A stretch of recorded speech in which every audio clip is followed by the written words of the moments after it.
అందరి తరపున హరే కృష్ణ. అందరూ ఎలా ఉన్నారు? బాగున్నారా? ఈరోజు మా ఫుడ్ అయితే జొన్న రొట్టె అండి. నైట్‌కి మా అత్తమ్మ అయితే చేసిందనమాట. అప్పటి వాళ్ళు జొన్న రొట్టె, సంగటి అవి బాగా తిని ఆరోగ్యంగా, హెల్తీగా ఉండేవాళ్ళనమాట. 75 ఇయర్స్ ఉన్నా కూడా మా అత్త చాలా ఆరోగ్యంగా ఉంటుంది. అలాంటి ఫుడ్ తినడం వల్ల అనమాట అప్పట్లో.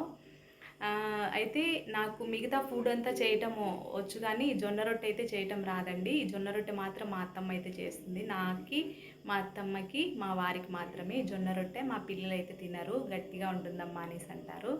వాళ్ళకి మాత్రం సపరేట్‌గా చపాతీ అయితే చేసి పెడతాము. ఇందులోకి కాంబినేషన్ అయితే పప్పు అండి. పప్పు ఏవైనా పులుసు కర్రీస్ అలాంటివి అయితే చాలా బాగుంటాయన్నమాట.